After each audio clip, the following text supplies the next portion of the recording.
ассалому алайкум ва раҳматуллоҳи ва баракатуҳ. Хуш омадед ба шабакаи мо, ба шабакаи Қадамшоҳи Соев. дӯстони азиз, барои пешрафти шабака ҳатман дар видео лайк гузошта ва обуна шавед. фикри худро дар комментария нависед.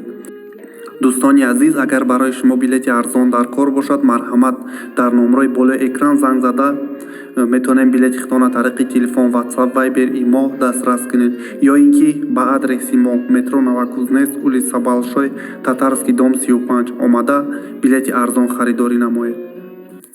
инак ба хондани қисса шурӯъ мекунем. Зулфираи бебахт. имрӯз барои аҳли хонадони Зулфира рӯзи хуштарин ба ҳисоб мерафт. охир падару модар хушбахт бо орзуу умеди зиёд духтари ҳафтуми хонаро ба шавҳар медиҳанд. ин обу рӯ эътибор бошад на ба ҳар духтар ва на ба ҳар волидайн муяссар мешавад. барои ҳамин ҳам падару ҳам модар ғамгин ва хурсанд аз пайи гузаронидани расму анъаноти тӯёна буданд. вале аз чӣ бошад ки аз пагоҳӣ боз дили Зулфира ким чӣ хел талх кашида, ин ҳама даводаву тараддудҳо дар таъбаш намефориданд. шаб хоб дид ки мӯйҳои дарозаш бо тамоман рехта кал шудааст. тарсида аз хобаш бедор шуд. дар ин ҳангом дар хонадони домод тараддудҳо дар ҷӯш буду қудоҳо хушу хурсанд буданд ки ба яка писарашон Насрулло арӯс мефароранд. меҳмонон аллакай аз дуру наздик омада ҷониби домодро муборакбод мекарданд. пагоҳ бояд соати 12 пешин дар тарабхонаи фароғатии ноҳия тӯи домодиву арӯсӣ ин ду навҷавони хушбахт барпо мегардид. имрӯз бошад бегоҳӣ дар хонаи Зулфира базми духтарона баргузор мегардид. бегоҳӣ дугонаҳои арӯс барои табрикот омаданд. ҳофизон бошад дар берун ҳунарнамоӣ мекарданду наздикони пайвандон арғушт мерафтанд. дили Зулфираро боз ҳам бештар ҳузуну андӯҳ фаро гирифта беихтиёр беқарор мегирист. пагоҳ ин эркачаи хонадон аз мо меравад. барои ҳамин зиқ шуда гирья карда истодааст. гирья накун дугонаҷон, баъд ба шӯят чунон одат мекунӣ ки ҳоло мебинем ки дар хонаи шавҳар чӣ хел эркагӣ мекунӣ. хулоса шаб ториктар мешуду аз Насрулло дараке набуд. падару модар хешу таборон ба дилашон вахме афтодаву аз пайи ҷустуҷӯи ӯ даромаданд. чаро ӯро танҳо мондем ки равад? мумкин нест бачаи навникоҳ кардагиро танҳо мондан. охир худаш хоҳиш кард ки ӯро 1-2 соат ҷавоб диҳем. барои куртаи сафеди шаҳӣ рафт. ба шаҳр рафта бошад? Не, ба универмаг меравам гуфта буд. вақте ки волидайни Насрулло назди универмаг расиданд, пушти он одамони зиёд ҷамъшударо дидану дилашон ба талаффуз фитод. лаби дарёи кофарниҳон ҷасади реза резае мехобид. шинохтан душвор набуд ки бешубҳа ин ҷасади Насрулло аст. модарро фишори хунаш баланд гардиду ҳамон ҷо беҳушу бемадор ғалтид. домоди чодари арӯсиву домодиро надидаро оварданд ба хона.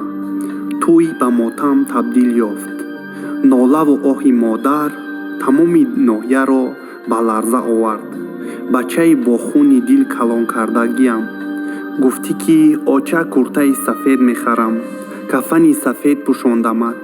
ку бархез бачам, бархез, кастуму шими сиёҳи шаҳита пӯш, арӯсат интизорай. вой бачаи ҷавонмарг меҳ, кош ки худо ҷони ману отаатро мегирифт ки тобута савории туро намедидам.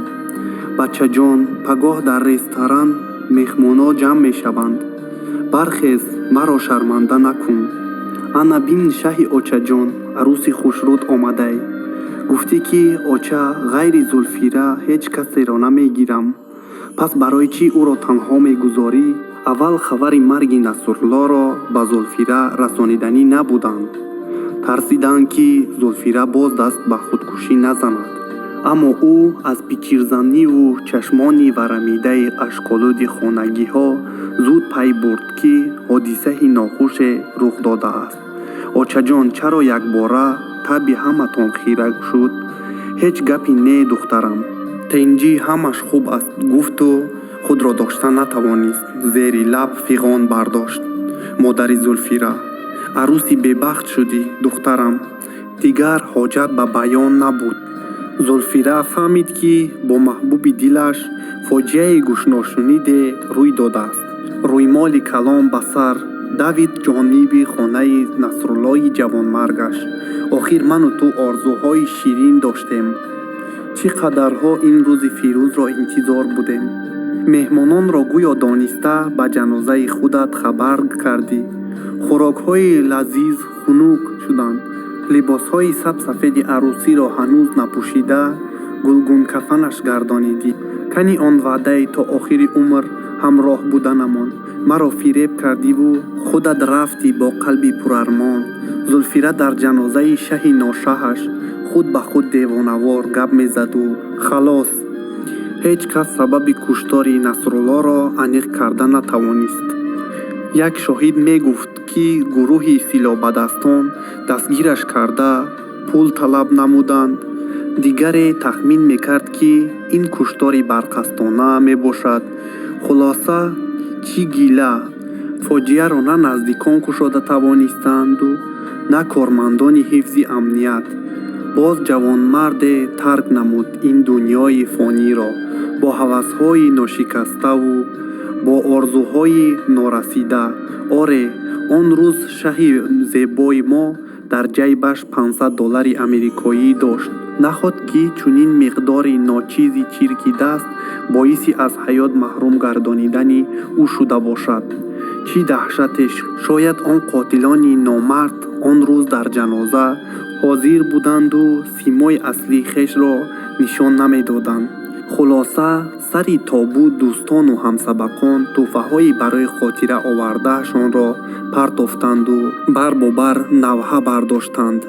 аз бераҳмии қисмат аз шахси либоси шаҳиро напӯшидаву сабзахон тӯли 3 рӯз арӯси ноком дар бар либоси мотам хонаи Насрулло истод. сипас падару модар мардум айб мекунанд духтарам. ҳоло ту ҷавонӣ гуфта ӯро бурданд. Зулфира баъди ба хона баргаштан то дер вақт ба худ омада натавонист. фақат Насруллоро хоб медид. бо ҳамон шиму костюми шаҳиҳаш дар даст садбарги сурх мегуфт: Зулфира ин гулдастаро гиру дар гулдон монд. ҳар рӯз обашро иваз карда исто то хушк нашавад.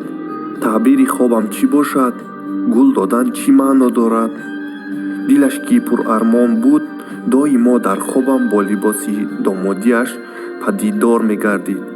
кӣ буданд он қотило? чӣ мехостанд аз Насруллои ман? аз байн 2 сол сипарӣ шуда бошад ҳам Зулфира ҳеҷ Насруллоро фаромӯш карда натавонист. қиссаи моам ба охир расид. раҳмат ки навора то охираш гӯш кардед. миннатдорем аз шумо. барои пешрафти шабака ҳатман лайк, обуна шавед ва фикри худатонро дар комментария нависед. худованди меҳрубон ҳамаи моро хушбахту хурсанд гардонад. то наворҳои дигар. худоҳофиз.